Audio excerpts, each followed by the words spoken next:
line up my audio like the last video, you know? Yeah. Okay, so welcome to the Driver's Seat Podcast. My guest today is one of my closest friends, Kolby. And before we get started, one thing I want to address, this is not my helmet. I left it in Ulysses. And I'm pretty partial to the helmet, though, because it was my first Derby helmet. And Kolby here let me borrow it. So, yeah, that's why it's here. Anyways, I had it out on a different page. So, alright, Kolby. To get started, man, where are you from? Where'd you grow up? I'm from Perryton, Texas. I grew up here. This is kind of where I've stayed my whole life. I've moved away a couple times, but always ended up back here. So, what got you into Derby? you know, it's a big tradition here to go to the parade on the Saturday before the Derby or the Sunday before the Derby, depending on when they have it. But the very end of the parade, they have all the Derby cars roll through. And as a little kid, like that gets you pumped up. And Yeah. then you get to go watch all those cars. They're beautiful. They have cool paint jobs, and they look really cool. And then you get to go watch them get smashed, and that's like, you get little goosebumps when you're a kid. I'm getting goosebumps talking about it. Yeah, same, man. But I was the same way. My mom would always take us down to the parade and watch all the cars roll by, and I'd sit there and I'd watch the 2-hour-long parade just for the Derby cars to come through. yep, that's pretty much childhood right here. How old were you when you first drove? Shoot, I think 16 whenever I first drove. I'm 21 now, so So probably, I'm horrible, 5-ish years? yeah, about 6-ish? 5 years ago. I might have been 17. I can't remember correctly. What was your first car? Do you remember? My first car was a late 70s, kind of mid 70s Cordoba. It was And a Dodge Cordoba. Dodge Cordoba, and what a lot of Derby guys say for Dodge is Mopar, which Yeah. that's all the same, ain't it? Yeah, I'm pretty sure it's all the same. Do you remember what you were feeling? Were you nervous beforehand, or were you freaking out, or? Well, I had bought the car. It was a pre-run car, and yeah, I was extremely nervous because I went through tech inspection, which is inspection, and you have certain rules that you have to follow for the cars, and I got my stick first time rolling through tech, and I come back and they say, "Oh, that's a modified stick," and I kind of freaked out for a little bit because I guess I didn't weld on the car at all. I just put the motor and transmission in it, and Because it was pre-ran already. yeah, it was pre-ran. Somebody built it for the mod class, and I didn't know that. They didn't relay that information to you, I guess. Yeah, and pulled through back to my pit, and everybody's like, "Oh, you got a mod flag? Heck yeah!" And I was like, "No, Yeah. it's my first Derby. I can't run a mod." I remember that too. You were like, the hell I am running mod. I'm going back through, and we ended up cutting your freaking trunk and all sorts of stuff. Yeah, we had to cut a bunch of the plate off the trunk, and then we had to cut on a Cordoba. I'm pretty sure I don't know Mopar that well, and I didn't know Mopar at all back then, but I'm pretty sure it's a pinch frame. Yeah. And they had the front of the K member. Don't roast me if I'm wrong, but they had the front of the K member welded solid all the way down past where it meets the unibody part, and that's not allowed. And I guess there was a plate stuck on the inside of that K member that I didn't even know. I didn't know what the frame was supposed to look like. So Those Mopar boys must have been getting it on that day. they must have. But we ended up having to cut a lot of that car, and it made it really, really soft. And I didn't, it was my first Derby. I had no idea. Yeah. Going back to unibody and stuff, for the people at home that don't quite know, what is a unibody or a pinch frame? To my knowledge, a unibody is the front frame rails. They go down and bolt to the body, and then it's just body in the center of the car instead of actually having a full frame. And then where it goes back to where the rear end mounts, it turns into a frame again, and it just bolts to the car. And where the frame would be underneath a regular car on a unibody, it's just pinched? I have no idea. I think the pinching, the reason why they call it a pinch frame is because it's the actual frame rails are pinched together with a machine, Oh, really? pinched and welded instead of it being like a solid cast frame. Excuse me. But yeah, like you said, don't roast us if we're wrong completely on that, because we're still pretty young. We're still trying to get into the sport here. Yeah, and neither one of us are Mopar guys. Going back to, you said that you were thrown into a mod class. We normally run the lower class, which now it's called limited weld. What would you say some of the biggest differences are between mod and limited weld? On mod, you can run a full engine cradle or kickers, and kickers are a piece of pipe or square tubing that comes off your cage and goes straight down, and it helps the front of the car stay together longer. You can weld it to your frame from your From roll your cage, yes, and that sir. helps keep the front end down. Yeah, it helps keep the front end down. It helps keep it straight and keeps your motor running. And it does essentially the same thing as a cradle would. Later on, as the car starts to bend, the cradle's going to butt up against your dash bar, and it'll keep the front end from going straight up. Which we call that nosing. Nosing. Why do you continue to derby? You know, you got started, you got excited doing it. What makes you keep going? It's the pure rush of adrenaline that you get. You don't get it from anything else besides a derby car. Yeah, I've tried telling the same people to. You pull out into that arena, man, and it's like I was telling Jeremy in the last episode, it's freaking adrenaline straight to the heart. Yeah, it really is, and you know, you get all these race car drivers saying that they have an adrenaline rush.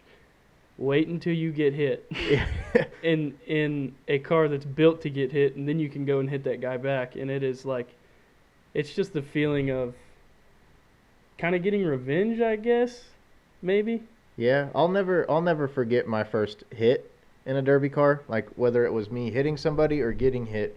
I'll never forget either one of those feelings, because you're like, you get hit and it jars you and you're like, what the heck was that? And then you're like, oh, I get to go hit that guy back, and then you just drill into him, and it's one of the best feelings that I've probably ever felt. It's one of those feelings where if I had a cigarette after a derby, I'd probably smoke it, because it's the closest feeling I could probably say to it is orgasmic. Yeah. As a younger driver, which, like you said, you're only 21 compared to some of these guys who are in their late 30s, 40s, hell, even 50s and 60s. What's your biggest goal that you hope to accomplish in Demolition Derby? Like, what's the highest of the highs that you think you could get to, or that you want to get to? You know, everybody says they want to win for, like, I guess their trophy case or something, but to me it's not about the win. I guess the highest point I could ever get to is having a really, really, really good friendship, and you know, it's not all about the winning. I guess a Mad Dog trophy would be pretty cool. Well, then you'd have something for your nickname, freaking Mad Dog over here. Yeah, but I guess a win would be cool too, but I don't really know where to go with that. What do you think your worst build was, and how would you have changed it? My worst build would have definitely been that Cordoba, and if I could go back, I would have put a hand throttle. We've all been there. Yeah. Where you need some type of backup because your throttle cable comes off. Exactly. A lot of people don't know this about me either, and I feel like kind of something that makes us really good friends, besides the fact that we've known each other for 6 or 7 years now, and we both helped each other build our first cars, is both of our first cars were mid-70s Mopar Cordobas. Yep. And to me, that's always been a pretty cool thing that we've had in common, is we kind of started with the same cars, same engines, everything. And yeah, I just want to tell that story. I feel like it was a pretty cool story. Yeah. What would you say your best build is that you've had? Well, my past build was a 75 Grand Prix, and it ran a lot of shows, made a lot of heats, but it didn't make any junk. I mean, it was junk. Yeah, it turned into junk, but I wouldn't say that's my best build. My best build is my car right now, and it's got it's got a whole lot more stuff in it than what my past cars have. What car do you have now? I've got a 89-ish, I'm unsure of the year, but it's a Thunderbird, Ford Thunderbird. Pretty good car. Yeah, I like it. It's pretty hard. It's a lot harder than that Grand Prix, and it's a way harder than that Cordoba was. Yeah. See, I got a 1980 Lincoln right now, and it's pretty. They look like they're the same body style, like from the same year, you know. Hmm. And like it's cool that we started with Cordobas, and now we have close to the same cars again with the Thunderbird and the Lincoln. Yeah. Which I'm probably gonna get roasted about that too, because they'll be like, this guy has no idea what he's talking about. Not the same. Somebody was asking me, because I put a questionnaire out for people who are fans or they like to go to derbies but they really don't know anything about it. And one of the main questions that I keep getting asked is, what's the reason in why we go in reverse so much? You want to get that rear end to roll and pack in, so it's pretty much like a wall, and it keeps people away from hurting your motor. You know, you got to have a motor to continue to move. And if you go out there and drive with the front end all night long, stuff's going to start to bend, and it's going to start to hurt your motor a little bit. Your motor can't take that much jarring, I guess. It puts a lot of strain on your steering too, doesn't it? Yeah, and that's another thing. You got to keep people away from your wheels and tires, because that's how the car moves forward and you're able to control it. So if you can use that rear end, you might as well use it. It's got a lot of real estate back there. Yeah, you've used on your Grand Prix, your freaking rear end was shoved, which is going to sound horrible, but it was shoved all the way through the into your gas tank protector in the back seat. Like, your seat was here, and then your speaker deck was crammed up against your seat. And I don't know why you ran that car again after that happened, but I would have been too scared to hop into that thing, man. How'd you do that? Like, you just like, screw it, I don't have another car right now, I'm jumping in this thing. Yeah, we ran a derby. Me and Dallas ran a derby in August, and I used my rear end a little bit in August, and then we kind of committed to a show and made some promises that we had to be at a show in October. Yeah, on Halloween. It was the Boo Bash at Spearman. Yeah, and so, you know, I kind of had plans on building another car, throwing one together, but I was like, nah, this one's already built, so might as well go take it and finish it off. Not many people know about the late nights that go into building a car. You know, you're out at your shop or whatever until 2, 3 o'clock in the morning on a work night. Do you enjoy those late nights, or could you do without them? You know, in the moment, you could do without them, but looking back now, there's a lot of memories that go into those late nights, and a lot of good times, a lot of poking fun at each other, and it's just, the memories make it worth it in the end. You know, at the time you wake up, you go to work, and you're like, I should have stayed up until 3 o'clock in the morning tuning that motor, but in the end, it's a better reward than what it is whenever you wake up that next morning thinking, I shouldn't have done that. Yeah. I'd have to say, though, a lot of my best derby memories are up late at night building cars, and there's like 3 or 4 or 5 of us out there all just fucking gotta cut that out, because I got a lot of flack for cussing on the last one, but a lot of us 3 or 4 or 5 guys out there just hammering a car down, getting it ready to go, especially the night before a derby. That's always a fun night, because it seems like you're up until 2, 3, 4 o'clock in the morning, and then you got to wake back up at 8 and get ready for whatever it is you have going on that day, whether it's for the parade or to drive to a show. Or so the nights before the derbies are always one of my favorite nights, in building wise. Yeah, and in the past we usually paint that night, and like Jeremy said, you always got to make time for paint. Yeah, Jeremy did say that you got to make time for paint, and that's kind of a big thing, because a lot of us guys, we can't do all of this on our own, and we got some sponsors that we got to put on there. And if you don't put the sponsors on there, they're probably not going to give you that sponsor again. That's true. And I've heard Perryton's Derby, it's not the biggest derby in the world, but I've always enjoyed it. A lot of these business owners, they're like, man, that's the redneck Super Bowl for this town. I've seen people give out some of the biggest sponsors ever in this town, probably, for a derby, just to get their name on the side of that car. Yeah. And sponsorship really helps us out building wise, because like you said, we can't all do it all on our own.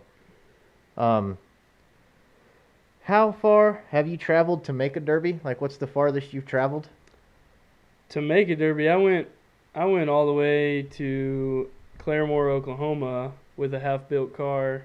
And that's on the other side of Tulsa from us, correct? So Yeah, probably about a 6-hour drive. yeah. I think for us it turned into like a 8.5 hour drive because I had a half-ton truck and that thing was loaded down. I had 2 sets of torch bottles, a welder, probably 4 sets of tires crammed in that thing, and then on top of my heavy trailer and a car. So we were crunched to make that derby, and I didn't end up running that derby. Why not? What was the reason? I didn't pay attention to the rules, and I just said, let's build this thing and try to make it to the show. And I had a really, I guess you could say, illegal bumper.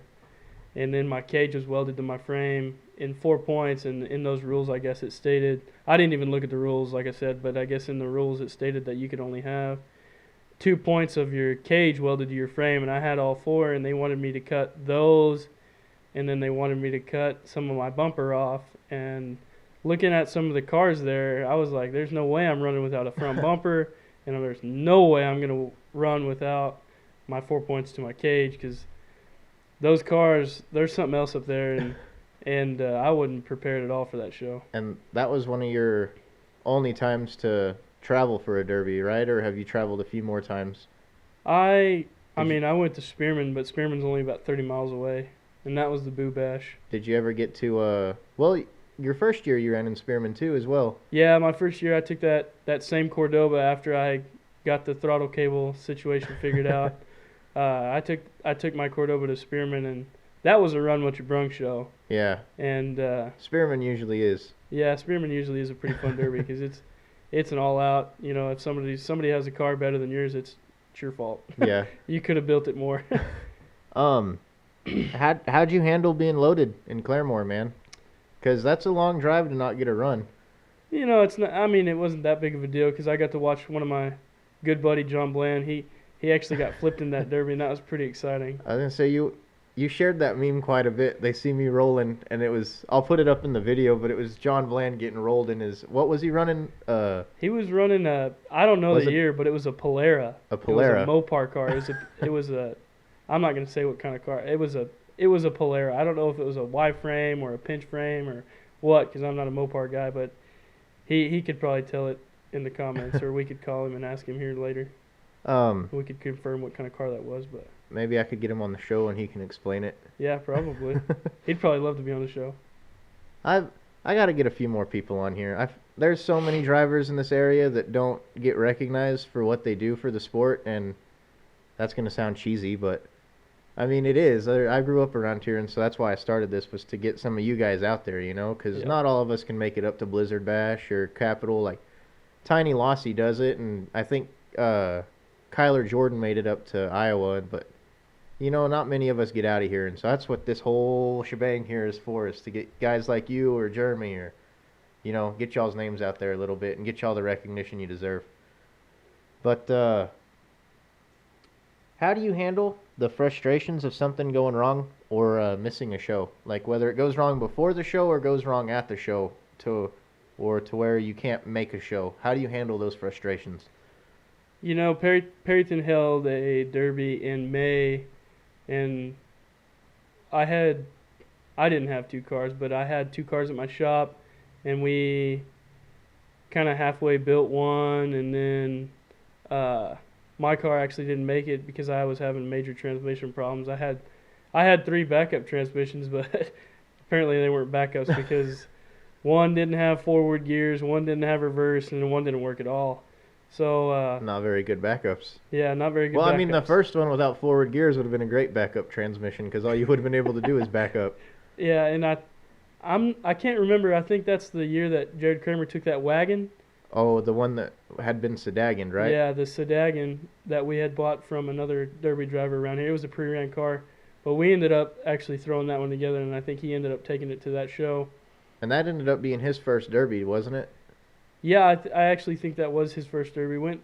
Yeah, me and you stayed up till like 4 o'clock in the morning trying to get a shifter connected. Yeah, because he had to leave. He had to go home and go to bed. He was a young kid. I think he was.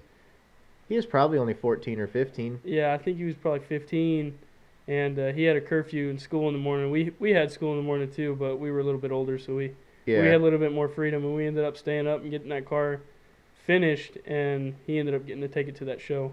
That was a pretty fun time. Yeah. That was probably my first late night hanging out at the shop building cars, and it was amazing. Like, that honestly is probably what projectiled me into wanting to derby even more than I already did. It was fun. What goes through your head when your car stalls out in the arena? Hope this piece of junk fires back up. Do you have like a checklist in your head that you go through and see, all right, is my fuel pump running? Are my battery cables connected? Like, what goes on? Yeah, most of the time I reach up and hit the button. If nothing happens, I go for the battery. And if the car's turning over, I go for my fuel pump, make sure the fuel pump's running. And 90% of the time, you mount your fuel pump where you can feel it. Yeah. So you turn around and you grab that fuel pump and see if it's pumping fuel. And if it is, well, then you probably don't have power to your distributor. So you're looking through your hole in your wall to see if your distributor's plugged back in. And if it's not, you reach up there and plug it back in. And hopefully that thing fires back up. But sometimes the cars will get flooded and you got to sit there for a second and let the flooding go away and hit that button again, or turn your fuel pump off and run the fuel through the cylinders. And one little tidbit I learned, and I'm probably going to get roasted for telling people this because it's a derby secret, and you know how important secrets are, is if you think your car's flooded out and you're trying to start it, watch the smoke coming out of your headers, and if it's black smoke, just hold it to the floor. Hold your gas pedal down, and then try to hit it. And if your carburetor's flooded, it'll fire up. Yep. And so that might be a little easier than waiting for your carburetor or your fuel to go through, because you said you waited. Yeah.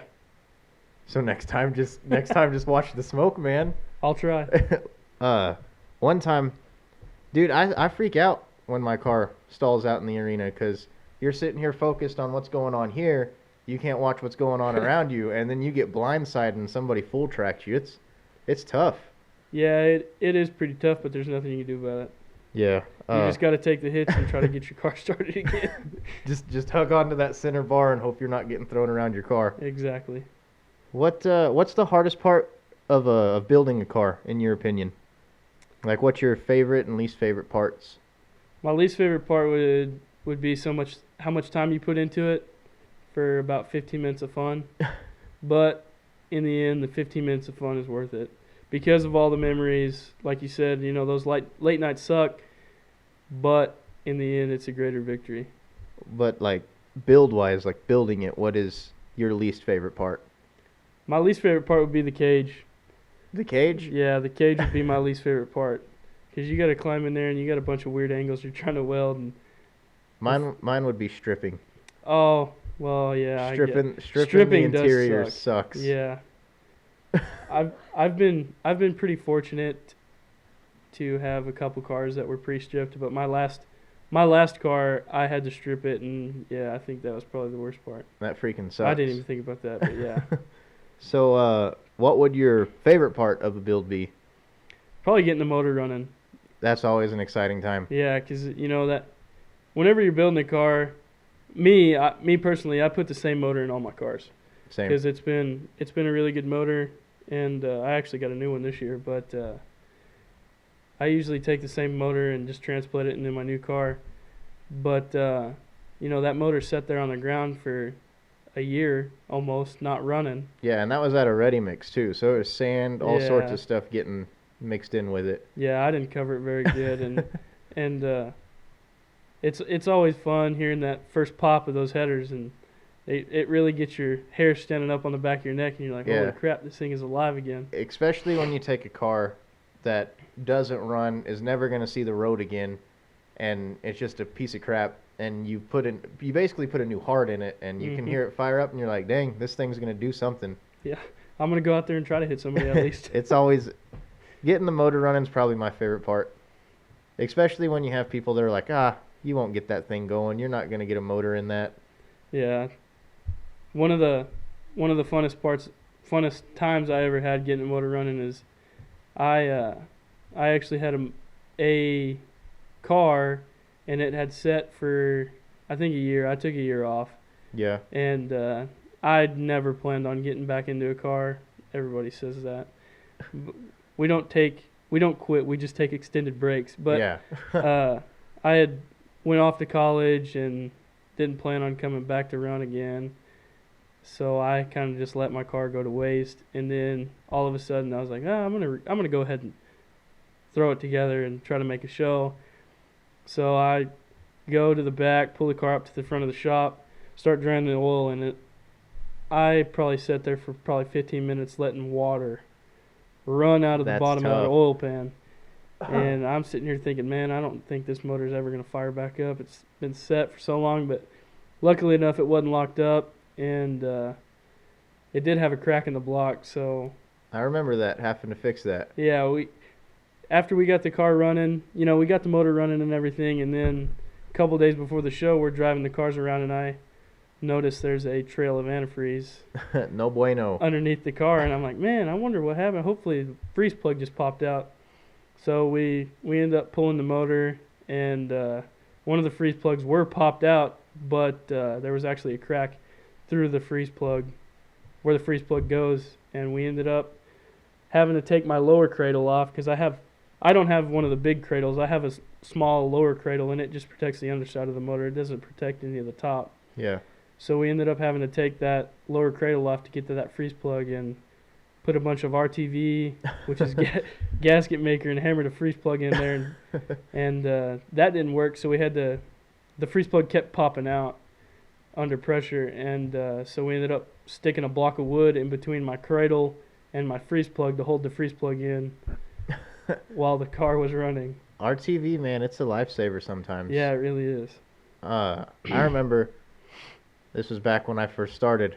I put an intake on wrong. It stretched it out, and we couldn't get the bolt in. And so you just took a whole tube of RTV. Shoved it down that Yeah, thing. and just freaking... I have no idea how it worked, but it did. Whoa, where am I at? I lost track. When building, at what point do you realize that your car is going to be just bad to the bone when you get it, Probably like right before paint. right before paint? That's when I put my hood on, and I was like sitting there looking at my car, and I was like, dadgum, this thing looks pretty tough. But sometimes you could have a tough looking car and it's pretty soft. Yeah. That's happened quite a few times with us, it seems like. We think our cars look just badass. And we get to the show and we're like, whoa, maybe it's not as badass as we thought. Yeah. But that's part of it, man. Live and learn. What has been... Oh, wait, I already asked that question. How long did your most recent build take? That's kind of a trick question because I bought the car right before I left to college and started stripping it, and then didn't end up building it, and I ended up coming back home from San Antonio. I was down there for a job. I had quit college, went down to San Antonio for a job, and came back, and my girlfriend's father, Billy Lozier, was like, man, you got to build that car. And I was like, no, I'm not gonna build the car. And he kept pushing me, and he's like, you know what, just bring the car out to my shop, and we'll build it out there. And I was like, oh, okay. So I hauled the car out to his shop, and he gave me some good parts, and we started throwing the car together, and put a pretty good cage in it. And building the car didn't take too long. I think it took 3 months, but I had stripped the car. I've had the car for like a year now. Over a year now. But just building it didn't take very long, about 3 months or so. Yeah, about 3 months of solid work though. It was probably about 5 months of here and there's, but yeah. 3 months worth of work probably went into the car. So are you running that car again, or what are you building for this upcoming season? Yeah, that car ended up, the rear end rolled pretty good, and it still got all the good parts in it, so. Frame's still straight on it? Yeah, the front end's really straight. I'm surprised because I drove it pretty nose out, and I know we talked about going in reverse, but I did that in my last car, and it worked pretty good, but I figured this car was going to be a little bit harder, so I started using the front end, and it's fun using the front end, but in the end, it ended up biting me in the butt because my motor mounts actually ripped. The welds held, but the motor mounts itself, I use stock motor mounts, which is dumb of me. I'm getting some NRL parts now, but the motor mounts actually ended up ripping, and my motor slid 10 inches forward and was sitting on the oil pan. Holy crap. Yeah. Is your oil pan okay? Yeah, the oil pan's okay. All right. But I got a new motor, so. Well, what engine did you get? It's just a 305. Just a 305? Just a small 305. That's all you're going to tell us? That's all I know about it. Oh. Shoot, I keep losing my place on here. You've ran limited weld since you started, and would you ever make the jump to modified? You know, I've tossed around the idea, but as of right now, I think I'm going to try to progress my knowledge in the lower class before I jump up to that bigger class. I hear you. That's a lot more money, too. Yeah, it's... You got to buy the cradle and the trans protector, and that's $4,000 right there. Yeah, it's... Depending on who you buy from. Sometimes it's insane the amount of money that goes into these things just to get it pull out into the arena and wreck into each other. Yep. But the good thing is not many people know that all the expensive stuff you can move from car to car to car. Yeah. You can take your parts, your good parts that you buy, and put them in a new car if they're still good. You can, and 90% of the time they're still good because they're built out of really heavy steel. What is your opinion on Derby starting to evolve to what it is today? You know, I really like the old days where you can just jump in a car and see who can drive better. But at the same time, I like being able to build a car to where you don't have to keep building a car every Derby you go to. Yeah. You know, the idea of having to strip a car and then put another cage in it and put your motor and transmission in it, go to one show and junk it is kind of frustrating because you have another show a couple months later and now you have to throw a car together. So I think, you know, I like where Derby's at right now, but at the same time, it's fun watching stuff bend. Yeah. It's no fun watching a couple tanks go out there and see who has more gas. Yeah, everybody loves when two cars go at it and you can hear that crunch. Yeah, and you see a car fold up or you see that trunk fold inward, and you can even in the car you can hear the crowd go and you can hear the gas because everybody loves that crunch. Yeah. And it's hard to get that crunch when your car don't bend. Yeah, especially with like I've never run a mod car, but just seeing how hard those guys hit and the little movement that those cars have, I just couldn't imagine it going anywhere from there. You know what I'm saying? Yeah. Those cars are already really hard, and I couldn't imagine the rules getting any more lenient on welding and adding plates to the frame than they are now. Yeah. Have I asked you if you can explain the difference between the two classes? Yeah, I think you have. Okay, well, we'll just cut that part out. Okay. Moving on. What are some of your best memories from Derby? Like, can you think of anything that stands out? We got a lot of memories, but I think one of our best memories is putting that shifter together because the car in my buddy's first Derby car that we were talking about, we stayed up till 4 o'clock in the morning putting that shifter in. Yeah. The car actually had a shifter in it that night, but he was test driving the car, and there was actually a junk car that we use just for fun, and we go hit this junk car. But he actually came around my shop and full throttled into this other junk car and ended up breaking the stock shifter. So I think we went out to Chad Githen's house that day and got a spare shifter that he had and ended up having to jerry rig some stuff and put that shifter in that car. But that was probably one of the better memories. There's a whole lot more.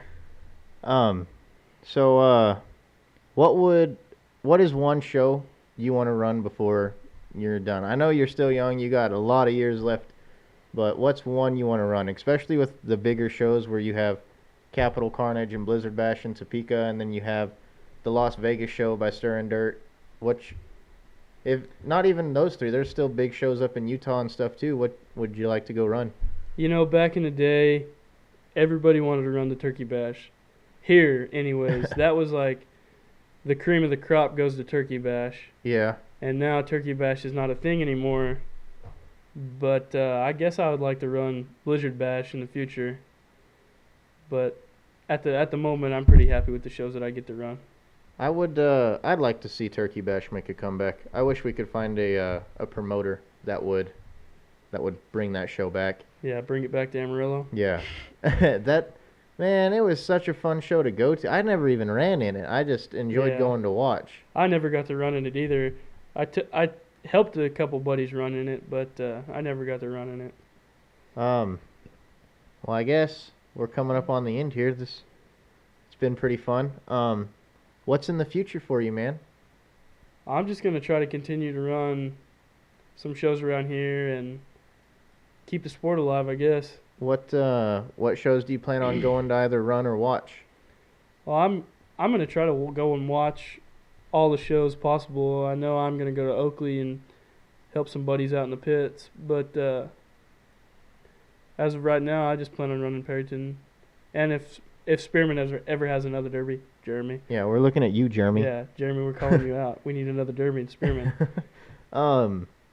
Do you hope that you can make more than just Perryton show this year, or are you gonna just do Perrytons again and see what next year brings? Yeah, I'm probably just gonna make Perryton again and see what happens next year. Maybe next year I'll build a mod. Yeah, who knows? Who knows? Oh, well, well, man, I appreciate you being on the show. It's cool because you helped me build my first car. You've been there for me through a lot, and so you're one of the main people I wanted to get on here. So I appreciate you agreeing to be on here, man. No problem.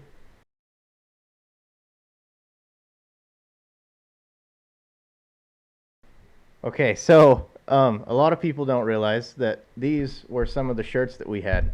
Yeah. And the first one was because my brother thought he was a bad dude in the derby world and just loved to run his mouth on Facebook. And so we came up with the run your car, not your mouth. And I think it was you that found the skull with pistons behind it. And Yeah. that explains that shirt. But tell us more about this shirt here and why we did that. We whenever I was telling you guys about the derby that we had kind of committed to, and I didn't really have a very good car to take to, we actually painted both of our entire cars pink. And my mom, she had passed away of breast cancer, so we kind of did a little thing for her, but not only for her, but for everybody that has ever fought breast cancer. And like I said, that show was in late October. Yeah. And October is breast cancer month, so. And we also, not only for the people that had fought breast cancer, but even family members that had lost somebody to it, we did a thing where they could come sign our cars, and Yeah. we had paint pins laid out for everybody. That's probably another one of my favorite memories from derbying with you. Yeah, that show was a lot of fun to run, and it was also a lot of fun to see all the little kids. We actually pulled our cars into the entry where people walk in to go into the grandstands. We pulled our cars over there, and we let, the purpose was for people to put in memory of or put their names on the cars. But it was pretty cool watching all the little kids walk by the cars. They got to be up close and actually see the cars. And our cars aren't anything special. Yeah. By no means. Like I said, we run the lower class, so we're not all built up like the other cars. But it was still cool. Those little kids got to come up and actually put their hands on a car for the first time ever. And see it up close, and Yeah. it happened to be our cars. It just happened to be our cars. And it was really cool because we let the public sign the cars, and they got to put So their names. anybody that wanted their name on the car could put it on there. Yep. That's a really cool thing, especially when they came up, that group of kids that came up to us in the pits that night, and we got to take a picture and stuff. That was probably a cool feeling. Yeah, it was a cool feeling. That was a really good memory.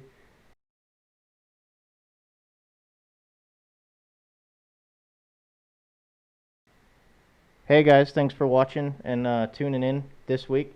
Next week I'll have Peyton Mitchell on the show, so yeah, make sure you come back and watch. Thanks again, Kolby. Good old Redbeard. Yeah, old Redbeard. But yeah, thanks again, man. No problem.